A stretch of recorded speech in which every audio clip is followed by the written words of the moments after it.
நம்ம குடிலுக்கு வர்றவங்களுக்கு இது வரைக்கும் நீங்க இலவசமா தான் பார்த்துட்டு இருக்கீங்க. எப்போதுமே இலவசமாக தான் பார்த்துக்கிட்டு இருக்கிறோம். இனியும் இலவசமாக தான் பார்ப்போம். நம்முடைய குறிக்கோள் முடிந்தவரை மக்களுக்கு நோயற்ற வாழ்வை கொடுக்க வேண்டும் என்பதற்காக.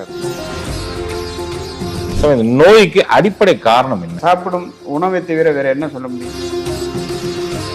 நம்ம ஆஸ்பத்திரி போகலாம், என்ன வேணாலும் செய்யலாம். முழுசா நம்ம உடம்ப சரியாக்குறதா இருந்தால் நிச்சயமா முடியாது. நீங்க தீட்சை கொடுத்து தான் குணப்படுத்துவீங்களா? இது எப்படி சாமி இந்த அதிசயம் நிகழுது? கிட்னி ஃபெயிலியர்லேருந்து எல்லாமே குணமாக்க முடியும். நம்மளுடைய பழங்கால மருத்துவ முறையை அதை நம்ம தொண்டு தொட்டு செஞ்சுக்கிட்டு இருக்கோம். இதனால எல்லா விதமான நோய்களையும் குணமாக்க முடியும். யாரெல்லாம் நோக்கு தீட்சையில குணப்படுத்த முடியும்? யாரெல்லாம் தொடுவீங்க? நரம்பு சம்பந்தப்பட்ட, மனம் சம்பந்தப்பட்ட நோய்கள், இவங்களுக்கெல்லாம் எந்த பொருளையுமே ஒன்னோடு ஒன்று கலந்து சாப்பிட்டால் உடலுக்கு தீங்கு. அதிகமான குழந்தைகள் பிறந்தாலும் ஊனமாக பிறக்கிறாங்க. இதுகளுக்கெல்லாம் என்ன காரணம்? சாப்பிடும் உணவை தவிர வேற என்ன சொல்ல முடியும்? இதுல இந்த புரோட்டீன் இருக்குங்கிறோம், இதுல இந்த வைட்டமின் இருக்குங்கிறோம். எந்த உணவாச்சும் உண்மையிலேயே வேலை செஞ்சிருந்தா நமக்கு இந்த நோய்கள் வருமா? L4, L5 உள்ளிட்ட தண்டுவட கோளாறு, அப்புறம் மூட்டு தேய்மான கோளாறு, அப்புறம் ஹெர்னியா அறுவை சிகிச்சை தேவையே இல்லை. ஸ்ரீ போகரின் சுகாலயா ஆயுர்வேதா ஹெல்த் ரிசார்ட். வசியம் மோகனம் ஆகிருஷ்ணம் ஸ்ரீ குருவின் சிறப்பு ஆன்லைன் வகுப்பு. உங்கள் வாழ்க்கையில் நீங்கள் விரும்பும் மாற்றங்களை உருவாக்க ஆன்மீக ரகசிய வழிகளை கற்றுக்கொள்ளுங்கள். உங்கள் வாழ்க்கையின் புதிய கதவுகளை திறக்க இன்றைய தொடர்பு கொண்டு வகுப்பில் இணைந்திடுங்கள். சுகமே சொல்லு சாமி. நலம் சொல்ல வாழ்த்துக்கள். சொல்லுங்க சாமி. சாமியை சாயல்குள்ள பார்க்கறதுக்கு நிறைய மக்கள் கஷ்டப்பட்டாங்க. அதனாலதான் சனிஞாறுல கூட்டம் அதிகமாக வரும் நம்மளுக்கு. இப்ப சாமியே நிறைய இடங்களுக்கு வர்றீங்க. எந்தெந்த இடங்களுக்குலாம் வர்றீங்க தமிழ்நாட்டுல? தமிழ்நாட்டில் கோபிச்செட்டிப்பாளையம், அந்தியூர், கோயம்புத்தூர், பொள்ளாச்சி, இப்போ முதல் முறையாக சென்னையில 2 நாள் வந்திருக்கீங்க. 2 நாள் வந்துடும். இன்னைக்கும் நாளைக்கு நீங்க சென்னையில இருக்க போறீங்க. எப்படி சாமி மக்கள் நிறைய வருவாங்கல்ல? நம்ம உறவுகளே நிறைய இருக்காங்கல்ல எல்லா ஊர்லயும் குழந்தைகள் உட்பட பெரியவர்கள் வரை எல்லா அன்பர்களும் நம்மளை கூப்பிடுறதுனால தான் வந்துடும். நிச்சயமா. இதுக்கு தொடர்பு பண்ணுமா சாமி? ஃபோன் நம்பர் கொடுத்துருவீங்களா? தொடர்பு கூப்பிடணுமா? ஆமாம், தொடர்பு கொண்டு இங்கே நம்ம ஊரில் ஒரு நிகழ்ச்சி நடத்துங்க, நாங்கள் நடத்துகிறோம், ஏற்பாடு பண்ணுறோம், நீங்கள் வாங்கன்னு கூப்பிடுறாங்க. அதனால் வந்து கலந்துக்கிட்டு போகிறோம். நிச்சயமா சாமி. இது வாட்ஸ்அப் குரூப்பாக வச்சுருக்கீங்களா? அதில் இணைஞ்சிட்டாங்களா தெரிஞ்சுக்கமா? வாட்ஸ்அப் குரூப் இருக்குது. மக்கள் எல்லாருமே தொடர்பில் வர்றாங்க. ஏற்கனவே நம்பர் வாங்கிட்டு போகிறவங்களாம் தொடர்பில் வர்றாங்க. யூடியூப்பை பார்த்து வர்ற மக்களும் வர்றாங்க. வந்துட்டு நம்மளை தொடர்பு கொண்டு இந்த எங்கள் ஏரியாவில் நடத்துங்கன்னு கேட்குறாங்க. ஒரு குழு அமைச்சு செயல்படுறாங்க. அதனால வர முடியுது. நிச்சயமா சாமி. நிச்சயமா சாமி. இந்த நோய்க்கு அடிப்படை காரணம் என்ன? அடிப்படை காரணம் உணவு. நம்மளுடைய வாழ்வியல் மாற்றம். மொத்தத்தில் உழைப்பில்லாத வாழ்க்கை தரத்தை உயர்த்துவதற்கு வேண்டி நம்ம பல விஷயங்களில் சிந்தித்து பல லட்சங்களை சம்பாதிச்சுக்கிட்டு இருக்கிறோம். எல்லாம் பண்ணுறோம். கடைசியில் பார்த்தா மனமும் நமக்கு ஒரு நிலைப்படுறதில்லை. மன அழுத்தம் உருவாகுது, அப்புறம் நோயும் உருவாகுது. இதனால் நம்ம கொஞ்ச நாளில் நம்ம உடம்பும் நமக்கு ஒத்துழைக்கிறதில்ல, மனமும் ஒத்துழைக்கிறதில்ல, நோய் உருவாகிறது. அதான் சார், பணம் ஓடுறோம். கடைசியில் அந்த பணத்தை கொண்டு ஆஸ்பத்திரியிலும் கொடுக்குறோம். இனி சொல்லப்போனால் நோய் என்பது நம்ம ஆஸ்பத்திரி போகலாம், என்ன வேணாலும் செய்யலாம். முழுசாக நம்ம உடம்ப சரியாக்குறதா இருந்தால் நிச்சயமாக முடியாது. இங்கே நோய்க்கு மருந்தும் இல்லை. நோய் உருவாக்குறதுக்கு காரணமானது உணவு மட்டும் இல்லை, கிரகங்களின் ஒரு காரணத்தினால்தான் நோயும் உருவாகுது. அது சம்மந்தமாக ஆராய்ச்சி பண்ணிக்கிட்டு இருக்கிறோம். இன்னும் கொஞ்ச நாளில் எந்தெந்த நோய்க்கு கிரகத்தால் நோய்கள் வருதுன்னு முழுசாக நம்ம பேசுவோம். நிச்சயமா சாமி. நிச்சயமா. நீங்கள் தீட்சை கொடுத்து தான் குணப்படுத்துங்க எல்லாத்துக்கும். சில பேர்த்துக்கு நேத்திரமா கண்ணில் பார்த்து கொடுத்துட்றீங்க, சில பேருக்கு உடம்ப தொட வேண்டிய இடத்துல உடம்ப தொட்டுறீங்க. இது மூலியமா எவ்வளவு குணமாகிறதுன்னு மக்களுக்கு நல்லாவே தெரியும். நிறைய மக்கள் வந்துட்டு போயிருக்காங்க, நல்லாவே தெரியுது. இது எப்படி சாமி இந்த அதிசயம் நிகழுது? எல்லாருக்குள்ளேயும் இந்த சக்தி இருக்குது. இதை நம்ம முன்னோர்கள் மக்களுக்கு சேவை செய்யறதுக்கு வேண்டி பயன்பாடு கொண்டு வந்திருக்காங்க. இதில் எப்படின்னா வேற ஒன்றும் இல்லை, எண்ணத்தால். அவங்களுக்கு தெரியும் ஏற்கனவே. இந்த ஆமை கரையில் முட்டை போட்டு வச்சுட்டு தண்ணிக்குள்ளே இருக்கு. எண்ணத்தால் அதை நினச்சி சரியாக்கும். அது மாதிரி மீன் ஒரு இடத்துல முட்டையை போட்டு சுற்றி சுற்றி பார்த்துக்கிட்டே வரும். அது அடகாக்கிறது கிடையாது. அதுபோல தான் அடகாக்கிற கோழியை கொன்னுட்டீங்கன்னா அந்த கோழி குஞ்சு பிரிக்காது. இப்படி அந்த எண்ணங்களால தான் இந்த இதுகள்லாம் நடந்திருக்கு. மிச்ச ஜீவராசிகள்லாம் அப்படித்தான் பண்ணுது. எல்லா ஜீவராசிகளும் அதைத்தான் பண்ணுது. அதை நம்ம முன்னோர்கள் முறையாக மக்களுக்கு பயன்பாட்டுக்கு கொண்டு வந்திருக்காங்க. அது இன்னைக்கு எல்லா ஜீவராசிகளும் பண்ணுது. அன்னைக்கு மனிதனும் அதை பண்ணிக்கிட்டு இருந்தோம். இப்போ ஒவ்வொரு அதுக்கப்புறமா மூலிகை மருத்துவம் வந்துச்சு, அதுக்கப்புறமா மேலை நாட்டு மருத்துவம் வந்துச்சு. அதனால நம்மளுடைய பழங்கால மருத்துவ முறையை நம்ம கொஞ்சம் கொஞ்சமாக மறந்துட்டு வந்துட்டோம். அதை நம்ம தொண்டு தொட்டு செஞ்சுக்கிட்டு இருக்கிறோம். இதனால எல்லா விதமான நோய்களையும் குணமாக்க முடியும். கிட்டத்தட்ட கேன்சர்லேருந்து கிட்னி ஃபெயிலியர்லேருந்து எல்லாமே குணமாக்க முடியும். இதற்கு மெயின் காரணம் உணவு. நிச்சயமா நம்ம உடம்புக்கு உள்ள ஒரு கிரகங்களின் குறைபாடுனாலதான் இந்த நோய் வருது. நம்ம இன்னும் உணவுல கிரகங்கள் குழந்தைக்கு ஆண்டனா கிடைக்க மாட்டேது. அதாவது ஆண்டனாங்கிறது அலை வாங்கி இருந்தா தான் கிரகங்கள்ட்ட இருந்து நம்ம அந்த இதை வாங்க முடியும், ஈர்ப்பு சக்தி வாங்க முடியும். அந்த ஈர்ப்பு சக்தி இல்லாததுனால வயிறு பிரச்சனை, ஒரு கல்லீரல் பிரச்சனை, அதுக்கு ஒரு கிரகத்துடைய ஈர்ப்பு சக்தி வேணும், அதுக்கு ஆற்றல் வேணும். அதை இழுக்கக்கூடிய சக்தியை என்ன பண்ணுறோம்னா நம்ம உணவால் கெடுத்து வச்சிடறோம். அப்போ என்ன பண்ணணும், அதுக்கான உணவுகளை சாப்பிட்றோம். மருந்தும் அதுதான், அதுக்கான மருந்து. அந்த இதை ஊக்குவிக்கும் மருந்தை சாப்பிட்டால் மேலேருந்து கிரகத்துடைய கதிர்வீச்சு இங்கே பட்டு அதுதான் சரியாக்குதே தவிர பூமியில் உள்ள எந்த மருந்தோ உணவோ சரியாக்குவதே இல்லை. பூமியில் நம்ம நோய்க்கு மருந்தும் இல்லை, உணவும் இல்லை, இது சரியாக்குறதும் இல்லை. மேலே உள்ள கிரகங்கள் சரியாக்குது. அதுக்கு நம்ம ஆண்டனாவை ஊக்குவிக்கிற ஆண்டனாவாத்தான் நம்ம உணவோ மருந்தோ எடுத்துக்கிறோம். நிச்சயமா சாமி, நீங்க நோக்கு தீட்சையில சில பேரை குணப்படுத்துறீங்க, ஒரு சில பேரை தொட்டு குணப்படுத்துறீங்க. யாருக்கெல்லாம் நோக்கு தீட்சையில குணப்படுத்த முடியும், யாரெல்லாம் தொடுவீங்க? அதாவது நரம்பு சம்பந்தப்பட்ட நோய்கள் அல்லது மனம் சம்பந்தப்பட்ட நோய்கள், இவங்களுக்கெல்லாம் சில பாயிண்ட்களை தொட்டோம்னா அவங்களுக்கு அந்த இடத்துல ஒரு உத்வேகம் உருவாகும்.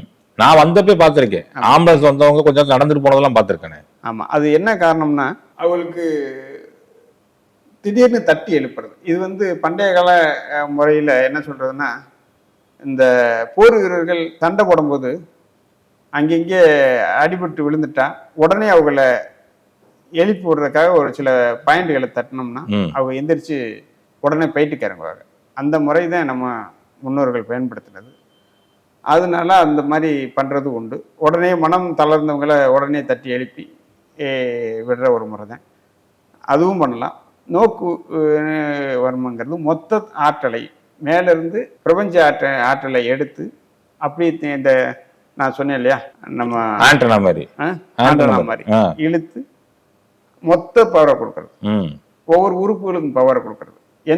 எந்த உறுப்பு கெட்டு இருக்குதோ, எந்த உறுப்பு பாதிப்படைந்து இருக்குதோ அந்த உறுப்புக்கு நேரடியாக ஆற்றலை கொடுத்தோம்னா அந்த உறுப்பு செயல்பட ஆரம்பிக்கும். இதுதான் நம்முடைய அடிப்படையா எந்த நோய் வந்திருக்கோ அதை கண்டுபிடிச்சிடுறது. ஆமா, அதுக்கு தகுந்த மாதிரி நம்ம அதுவுமே பார்த்த உடனே ஓரளவு கண்டுபிடிக்க முடியும். அந்த அடிப்படையில் இப்ப எத்தனையோ பேர் ஸ்கேன் கொண்டு வந்ததுல ஸ்கேன் வச்சுக்கோங்க இந்த நோய் நம்ம சொல்றோம். ஆமா, ஸ்கேன் பாக்குறது இல்லையா, ஸ்கேன் ரிப்போர்ட் எக்ஸ்ரே எதுவும் பாக்குறது இல்லை. வந்த உடனே இந்த நோய் இருக்குன்னு சொல்றோம், இன்னென்ன பிரச்சனைகள் இருக்குன்னு சொல்றோம். இதுக்கு எல்லாமே காரணம் இந்த உணவு முறை பழக்கவழக்கம் தான். ஆமா, உணவு மெயின். உணவு ரெண்டாவது நம்முடைய வாழ்க்கை முறை முற்றிலும் மாறுபட்டு வாழ்ந்துக்கிட்டு இருக்கிறோம். 6 மணிக்கு மேலே யாரும் முன்னாடி உள்ளவங்க சாப்பிட்றது கிடையாது. 6 மணிக்கு மேலே யாரும் உறங்காமல் இருந்தது கிடையாது. காலையில் 5 மணிக்கு மேலே யாரும் உறங்கினது கிடையாது. விளக்கு இல்ல சமயம், அப்பெல்லாம் 6 மணிக்கு மேலே விளக்கே இல்லை, உங்க பாட்டு சாப்பிட்டு படுத்துருவாங்க. இப்போ அப்படி யாராச்சும் வாழ்றமாண்டா இல்லை. 10 மணிக்கும் 12 மணிக்கும் 1 மணிக்கும் சாப்பிட்றோம். ஒரு மனிதனை, ஒரு எதிரியை நீங்கள் அழிக்க வேண்டுமென்றால் 10 மணிக்கு மேலே அவனுக்கு சாப்பாடு கொடுத்தா எப்போ அட்டாக் வரும்னு சொல்லவே முடியாது. ஓ அப்படியா? 10 மணிக்கு மேலே சாப்பிட்ற ஒரு மனிதனுக்கு எப்போ அட்டாக் வரும்னு சொல்ல முடியாது. அதை விடுங்க, எந்த நோய் வரும்னு சொல்ல முடியாது. எல்லா விதமான நோய்களும் நம்ம உணவு உண்ற உணவுலேயே நமக்கு எந்த நோய் கொடுக்கணும் அப்படின்னு நம்மளாத்தையும் கொடுக்குறோம். எந்தெந்த உறுப்புகளை பாதிக்கிற நோய் உணவை உண்றோமோ அந்த உறுப்புகள் நிச்சயமாக கெட்டுவிடும். அதனுடைய மேலிருந்து கிடைக்கிற அலைவரிசை நிறுத்தப்படும். அதனால நம்ம ஆஸ்பத்திரிக்கு போய் பெட்டில் சேர வேண்டியதான். வேற நம்ம உடலுக்குள்ள அதுக்கு செரிமான சக்தியை உருவாக்கும் தன்மை அதுக்கு கிடையாது. 6 மணிக்கு மிஞ்சி போனால் 7 மணி, அதுக்கு மேலே 6 மணிக்கு முன்னாடி சாப்பிட்டு 7 மணிக்குள்ளே உறங்கிடுவோம் முன்னாடி. இப்போ அது யார் உறங்குறா? எல்லாரும் 10 மணி 11 மணி 12 மணி இப்படி உறங்குனா காலையில் எந்திரிக்க முடியாது. காலையில் எந்திரிக்காட்டால் உடல் சூடாகும், ஆட்டோமேட்டிக் உடம்பு சூடாகும். உடம்பு சூடாகுனா மந்த நிலை ஏற்படும். இதுதான் நோய்க்கான காரணம். புரிஞ்சுக்க முடியுது சாமி, புரிஞ்சுக்க முடியுது. இப்போ நம்ம நோக்கு தீட்சை வர்றாங்கன்னு வச்சுக்கோங்க, அந்த தீட்சை வர்றப்ப நீங்க சவாலா நினைச்ச நோய்கள் ஏதாவது இருக்கா உங்களுக்கு? இப்போ நம்ம உணவு முறையை சொல்லிடுவோம், இந்தந்த உணவு முறைகளை சாப்பிடணும்னு. நிச்சயமாக ஃபாலோ பண்ண மாட்டாங்க. காரணம், அவங்களுக்கு அதுக்கான சீரியஸ்னஸ் தெரியறதில்ல. இப்போ நம்ம உடனே சரியாக்கிறோம், உடனே சரியாக்கணும்னு சரியாயிருச்சு. சரியாச்சுன்னா அதை இன்னும் நம்ம கண்டினியூவாக அதை ஃபாலோ பண்ணி நம்ம தக்க வச்சுக்கணும்னு எண்ணங்கள் இருக்காது. அப்படிங்கிறதுனால சில இது உண்டு. சவாலான நோய்கள்னா கைவிட்டு போயிடும். எப்படி கைவிட்டு போகும்னா, எல்லா உறுப்புகளுமே அந்த ஆண்டனா தன்மையை இழந்துடும். மேலிருந்து ரிசீவ் பண்ற தன்மை, எனர்ஜியை ரிசீவ் பண்றது இழந்துடும். அவங்களுக்கு நம்ம என்ன கொடுத்தாலும் அது ரிசீவ் பண்ணா தானே, ஏற்காது. அந்த மாதிரி உண்டு. இன்னும் ஒரு சிலருக்கு என்னன்னா, ஏற்றாலும் கர்ம வினையின் முழு காரணத்தினால என்ன பண்ணுவாங்கன்னா, என்ன சொன்னாலும் அங்கீகரிக்க மாட்டாங்க. நோய் சவால் இல்லை, நோயாளிகளும் சவால். நோயாளி தான் சவால். நோயாளிகள் பலதரப்பட்ட மனநிலையில வருவாங்க. மிக்கவரும் குழந்தைகளுக்கு 100% சரியாயிரும். ஏன்னா அவங்க எதுவும் தெரியாது. இன்னும் சொல்ல போனா விலங்குகளுக்கு வேகமா சரியாகும். பாத்திருக்கேன் சாமி, ஒரு நாய் வயிற்ற கிழிச்சு கிடந்தது, அது நல்லா சுத்திக்கிட்டு இருக்கு இன்ன வரைக்கும். அது சுத்திக்கிட்டு இருக்குது. இது மாதிரி இப்போ மொத்தமா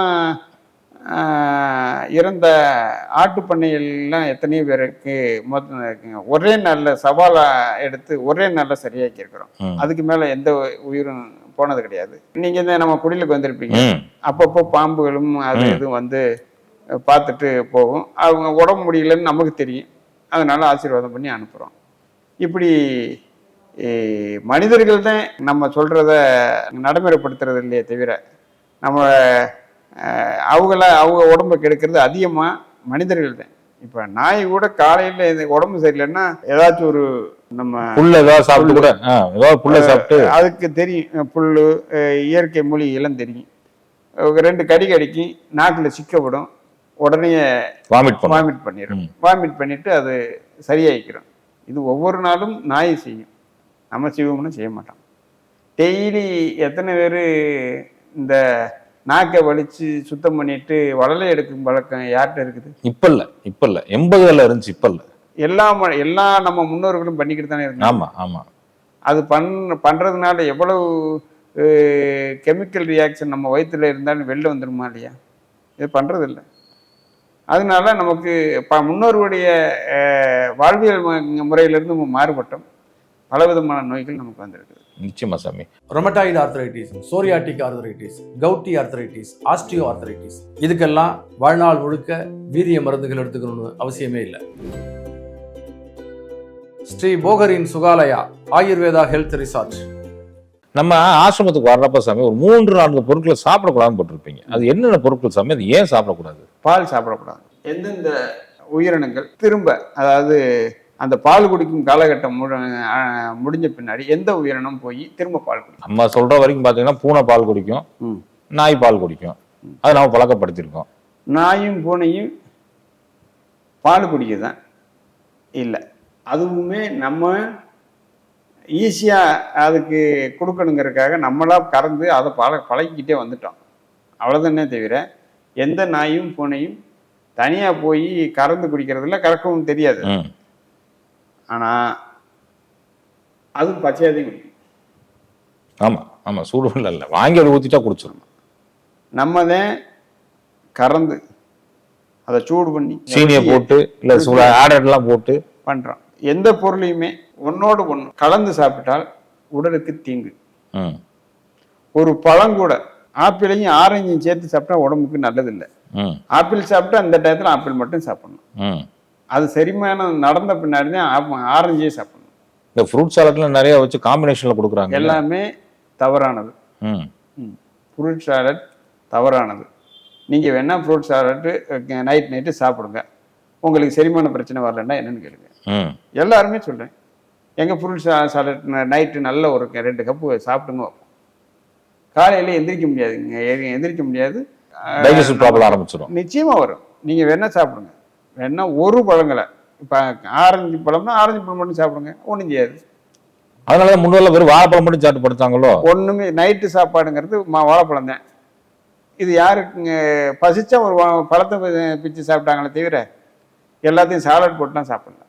நம்முடைய முன்னோர்கள் மிகச்சிறந்த அறிவாளிகள். நம்முடைய முன்னோர்களுடைய கண்டுபிடிப்பு சாதாரண விஷயம் கிடையாது. அவங்க சித்தர்களுடைய வழி வந்து ஒவ்வொன்றையும் நமக்கு உடம்புக்கு எது நல்லது எது கெட்டதுன்னு அந்த காலத்திலே பிரித்து வச்சிருக்காங்க. அதை நம்ம ஃபாலோ பண்ண மாட்டோம். அதனால நமக்கு இவ்வளவு பிரச்சனைகளை நம்ம சந்திக்கிறோம். மிகப்பெரிய சவால். குழந்தைகள் முழுக்க முழுக்க 80% ஊனமாக பிறக்கிறாங்க. இனி வருங்காலகட்டத்தில் இப்போ ஆண்மை குறைபாடுங்கிறது எத்தனை சதமானம் இருக்குன்னு எல்லாரும் நிறைய 50% மேலே ஆண்மை குறைபாடு இருக்க சான்ஸ் இருக்கு. ஏன்னா நம்மகிட்ட மக்கள் வர்றதுனால அந்த கணக்கு எடுக்கிறோம். அதிகமான குழந்தைகள் பிறந்தாலும் ஊனமாக பிறக்கிறாங்க, ஆட்டிசம் குழந்தைகள் பிறக்கிறாங்க. இதுகளுக்கெல்லாம் என்ன காரணம்? அவங்க சாப்பிடும் உணவை தவிர வேற என்ன சொல்ல முடியும்? ஏதாச்சும் ஒரு உணவுல சரி விகித உணவு அப்படின்னு நம்ம சொல்லித்தான் சாப்பிட்றோம். எந்த உணவாச்சும் உண்மையிலேயே வேலை செஞ்சிருந்தா நமக்கு இந்த நோய்கள் வருமா? இதில் இந்த புரோட்டீன் இருக்குங்கிறோம், இதில் இந்த வைட்டமின் இருக்குங்கிறோம் சொல்கிறோம்ல. அப்போ எல்லாமே நம்ம சாப்பிட்றோம்ல, தேடி தேடி சாப்பிட்றீங்கல்ல, ஏன் இப்போ நோய் வருது? அது காரணம் என்ன? ஒன்றுமே கிடையாது. நம் செல்கள் நமக்கு நம்ம பழக்கப்பட்ட நம்ம முன்னோர்கள் பாரம்பரியமாக வந்துக்கிட்டு இருக்கிறோம். நம்ம முகம் உடம்பு எல்லாமே அப்பை மாதிரி இருக்குது, தாத்தை மாதிரி இருக்குது, பாட்டை மாதிரி இருக்குங்கிறோம். அப்போ அந்த செல்லு தானே இங்கே கடந்து வருது. இப்போ மட்டும் கொண்டு போய் நீங்கள் புதுசாக உணவு கொடுத்தீங்கன்னா அந்த செல்லு என்ன பண்ணும்? அதை செல்லு இன்னமே செல்லு தான், பழைய செல்லு தான் இருக்குது. நீங்கள் புதுசாக என்ன கொடுத்தாலும் அந்த பழசுக்கு எதுக்கும் ஒப்பிட்டு பார்க்க சரி நிச்சயமாக நோயை மாற்றுமே தவிர நம்ம பழங்கால வாழ்வியல் முறைகள் அல்லாத புதிய உணவுகளோ புதிய வாழ்வியல் முறையோ நமக்கு நிச்சயமாக நமக்கு எதிராகத்தான் இருக்கு. பால் சொன்னீங்க, அதுக்கடுத்து எந்த உணவு சாப்பிடக்கூடாது? முட்டை சாப்பிடக்கூடாதுன்றீங்க. முட்டை சாப்பிடக்கூடாது.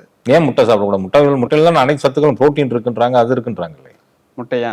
இதுதான் பாலுக்கு சொன்னதே இதுக்கும் சொல்கிறேன். பால் எப்படி செரிமான பிரச்சனையை உருவாக்குகிறதோ, பால் எவ்வளவு உடல் நல கேடு உருவாக்குகிறதோ அதுபோல் முட்டையும் உருவாக்கும். முட்டை நிச்சயமாக அட்டாக்கை உருவாக்கக்கூடியது முட்டை. தொடர்ந்து முட்டையை தனியாக சாப்பிட்டால் பெரிய பாதிப்பு வராது. ஒரு 4 முட்டை மட்டும் சாப்பிட்டு படுக்கிறவனுக்கு கூட பாதிக்காது. 4 முட்டையும் சோறும் சாப்பிட்டா பாதிக்கும். 4 முட்டையும் வேற ஏதாச்சும் உணவோட சேர்த்து சாப்பிட்டா பாதிக்கும். இது டயட்டுன்னு சொல்லுவேன், பாலியோ டயட்டு, அந்த டயத்து இந்த டயட்டுன்னு சொல்லுவான். அவங்க எல்லாம் முட்டை சாப்பிட்டா முட்டை மட்டும் 4 முட்டை சாப்பிடுவேன், சிக்கன் சாப்பிட்டா 3 சிக்கன் மட்டும் சாப்பிடுவேன். சாப்பாடு குறைச்சிக்குவாங்க. சாப்பாடு இருக்காது, சாப்பாடு இருக்காது. சாப்பாடு இல்லாத உணவுகள் தான் பயோ டயட்னு ஒரு டயட்டு கேள்விப்பட்டேன். அது எல்லாம் ஒவ்வொன்றா அதுக்கு காரணம் என்னன்னா, இப்போ முட்டையை மட்டும் சாப்பிட்டா உள்ளுக்குள்ள உள்ள இது இருக்கு இல்லையா, முட்டைக்கு செரிமானம் உருவாக்குறது எல்லாம் சேர்ந்து கரெக்டாக அந்த இதை மட்டும் செரிமானம் பண்ண ஆரம்பிச்சிடும். அதோட சேர்ந்து வேற சாப்பிட்டீங்கன்னா கன்ஃபியூஸ் ஆயிடுறது உள்ளுக்குள்ள. இதை சுரக்குமா அதை சுரக்குமான்ட்டா ஏதாச்சும் ஒன்றத்தை சுரக்கும், ஒன்றை கழிவு ஆகிடும். அந்த கழிவு நமக்கு உடல் தேக்கத்தை உருவாக்கி நோயா மாற்றும். இதுதான் விதி. அப்போ நீங்கள் சொல்கிறத பார்த்தா ஒன்னோட ஒன்று காம்பினேஷன் பண்ணி சாப்பிடக்கூடாது, அவ்வளோதான். எது சாப்பிட்டாலும் ஒன்று தனியாக சாப்பிடுங்க. தனியாக சாப்பிடணும். அது தனியாக சாப்பிடணும். அரை வயிறு 3/4 வயிறு சாப்பிடணும். வயிறு ஃபுல்லாக கட்டக்கூடாது. ஃபுல்லாக கட்டக்கூடாது. அவன் எப்போதுமே தண்ணி குடித்து முடிக்கும்போது கூட ஒரு கேப்பு, சின்ன கேப்பு வயிற்றுல இருக்கணும். ம். அப்படின்னா ஆட்டோமேட்டிக் எல்லா உறுப்புகளும் அதை வேலையை கரெக்டாக செய்யும். நிச்சயமா சாமி, நிச்சயம். அதனால் நமக்கு உணவு செரிமானம் கரெக்டாக நடக்கும். உணவு செரிமானம் கரெக்டாக நடக்கும்போது எல்லாமே கழிவு நீக்கமும் கரெக்டாக தேக்கம் இல்லாமல் நடக்கும். நிச்சயமா. உடல் ஆரோக்கியத்துக்கு தேவையான சத்து போய் சேர்ந்துடும். நிச்சயமா சாமி, நிச்சயமா. நம்ம குடிலுக்கு வர்றவங்களுக்கு இது வரைக்கும் நீங்க இலவசமா தான் பார்த்துட்டு இருக்கீங்க. எப்போதுமே இலவசமாக தான் பார்த்துக்கிட்டு இருக்கிறோம். ம். இனியும் இலவசமாக தான் பார்ப்போம். நம்முடைய குறிக்கோள் முடிந்தவரை மக்களுக்கு நோயற்ற வாழ்வை கொடுக்க வேண்டும் என்பதற்காகவும், பிரச்சனைகள் இல்லாத நல்ல வாழ்க்கை வாழ்வதற்காகவும் மட்டுமே செயல்பட்டு கொண்டிருக்கிறோம். அது மட்டும் இல்லை, இந்த குழந்தைகள் இல்லையா, ம். குழந்தைகளுக்கு நல்ல எதிர்காலத்தை உருவாக்கி கொடுக்கணுங்கிறதுக்காகத்தான் ஊனமுற்ற குழந்தைகள், மாற்றுத்திறனாளிகள், அதே மாற்றுத்திறனாளிகள், மாதிரி ஆட்டிசம் குழந்தைகள், ஆட்டிசம் குழந்தைகள், அதுக்கு தனியா ஒரு பள்ளிக்கூடம் கட்டிட்டு இருக்கீங்களா? ஆமாம், அதுக்கான முயற்சிகள் நடந்துகிட்டு இருக்குது. நிச்சயமா, நிச்சயமாக. இலவசம் மட்டும் இல்லாம உணவு கொடுக்குறீங்களே மதியம் வர்றவங்களுக்கு. ஆமாம், நிச்சயமா. ம். அது சில பேர் அன்னதானத்துக்கு இயன்ற உதவிகளை சில மக்கள் கொடுக்குறாங்க. ம். அதனால நமக்கு தொடர்ச்சியாக அந்த இது போய்கிட்டு இருக்குது. மக்களுக்கு இலவசமாக செய்ய முடியுது. ம். இதுவரையிலும் அப்படித்தான் போகுது. இறையர்களாலும் இறையர்களால் எல்லா காரியங்களும் இன்னைக்கு வரையிலும் நன்றாக போகுது. இனி எதிர்காலத்திலையும் நமக்கு சில திட்டங்கள் இருக்குது. ஆட்டிசம் குழந்தைகளையோ அல்லது மாற்றுத்திறனாளி குழந்தைகளையோ வறுமையின் காரணமாக சில மக்களுக்கு கொண்டு வர முடியல. ம். அவங்கள வாரம் வாரம் கொண்டு வரணுங்கிறது தான் நம்முடைய ஆமா, ஆமா. இது வைத்தியத்துடைய விதி. அதை வாரம் வாரம் அவங்க நிறைய மக்களுக்கு வர முடியல பல சூழலால்.